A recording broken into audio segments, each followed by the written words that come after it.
सभी धम्म बंधुओं को नमो बुद्धाय, जय भीम, जय भारतीय संविधान। सभी धम्म बंधुओं को बैकवर्ड कल्याण सत्संग में स्वागत है।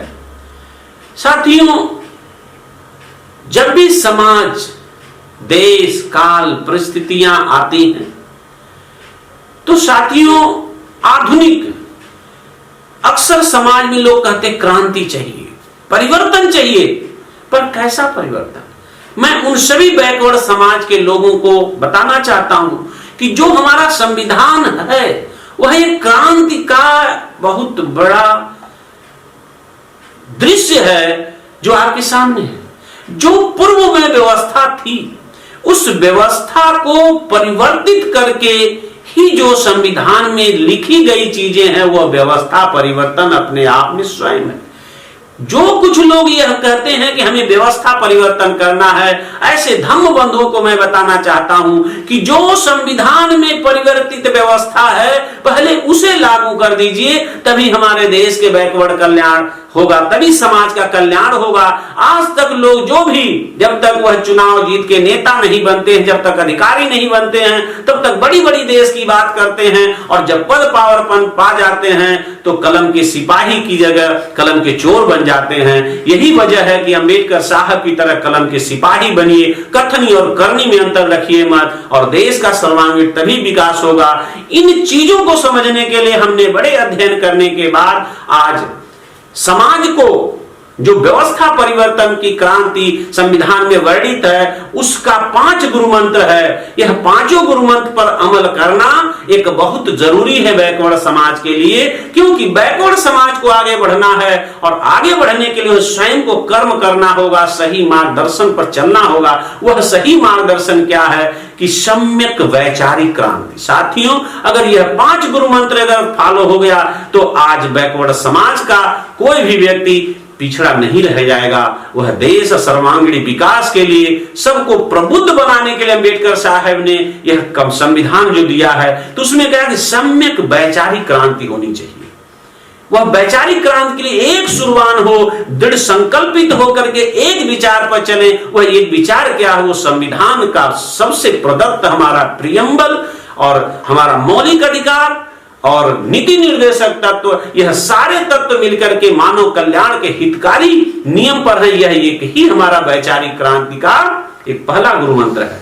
दूसरा हमारा गुरु मंत्र है सम्यक सामाजिक क्रांति। साथियों, सामाजिक क्रांति मैं उनको बताना चाहता हूं कि समाज क्या है। समधन आज, हमेशा आज प्रेजेंट, प्रत्येक दिन जो एक समान दिखने वाले लोग को समाज कहते हैं। इसीलिए सामाजिक क्रांति के लिए साम्यवाद की जरूरत है। जो साम्यवाद में सभी मानव एक समान है, इसीलिए सभी मानव एक समान होने के नाते एक समाज है। इसीलिए वैज्ञानिक तर्क के आधार पर व्यक्ति के अंदर सामाजिक क्रांति आनी चाहिए। पाखंड से, तरह तरह के पाखंड से, भ्रम विद्या से दूर रहना ही व्यक्ति की तभी सामाजिक क्रांति सम्यक रूप से होगी। और इसकी आवश्यकता है। जब तक भारत के सभी लोग एक शुरुआत होकर के, एक विचारवान होकर के, एक वैज्ञानिक साम्यवाद पर नहीं आएंगे, तब तक भारत में सामाजिक क्रांति का स्वप्न देखना निरर्थक साबित होगा। तीसरा वक्तव्य है साथियों सम्यक आर्थिक क्रांति। आर्थिक क्रांति के लिए तथागत भगवान बुद्ध का वो नियम आपको समझना होगा, प्रतिसमुत्पाद। यानी जो भी देश में राष्ट्रीयकरण होना चाहिए, उद्योगों का राष्ट्रीयकरण होना चाहिए, एजुकेशन का राष्ट्रीयकरण होना चाहिए, सारी चीजों का राष्ट्रीयकरण होना चाहिए। और राष्ट्रीयकरण होकर के प्रति समुत्पाद जो भी सामग्री उत्पन्न होती है देश में, वह सभी जन के लिए समान रूप से वितरित होना चाहिए। जो कार्य करने वाला हो, जो उसका मालिक हो, सभी को उत्पाद का जो बराबर लाभ हो उसको सबको समान रूप से मिलना चाहिए। तभी हमारे देश में सामाजिक क्रांति, सम्यक क्रांति होगी। और यही सम्यक क्रांति लाने के लिए अम्बेडकर साहब ने भी कहा था। और इस चीज को, हर चीज का राष्ट्रीयकरण होगा, तभी आपकी महंगाई घटेगी। जितनी भी महंगाई अपने आप कम हो जाएगी, जो आज महंगाई उससे 10 गुना नीचे आ जाएगी अगर इस प्रति समुत्पाद के नियम पर हमारे देश के लोग चल दे तो। जो देश चल रहा है वो देश के सारे अच्छे से अच्छे उद्योग जगत में आगे है। तो चौथी क्रांति बताना चाहूंगा साथियों कि सम्यक राजनीतिक क्रांति।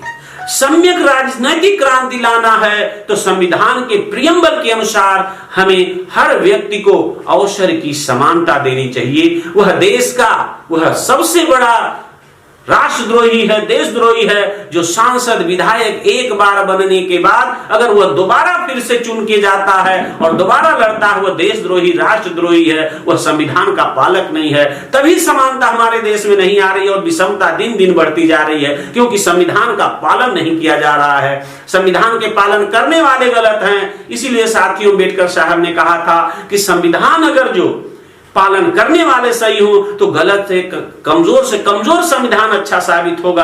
अगर अच्छा से अच्छा संविधान अगर पालन करने वाले गलत हैं तो अंततोगत्वा वह गलत साबित होगा। इसलिए साथियों वैचारिक क्रांति के बाद, सामाजिक क्रांति के बाद आपको आर्थिक क्रांति और चौथी क्रांति राजनीतिक क्रांति लाना तभी आपको संभव है। और सम्यक रूप से अगर राजनीतिक क्रांति हो गई तो हमारे देश के सभी युवाओं को रोजगार उपलब्ध हो जाएगा सरकारी, और कोई भी बेरोजगार नहीं रहेगा और किसी भी तरह की महंगाई नहीं बढ़ेगी और सुख शांति और समृद्धि से हमारा देश विकासशील नहीं विकसित देश हो जाएगा और विश्व में वाकई में विश्व गुरु देश कहलाने के योग्य हो जाएगा।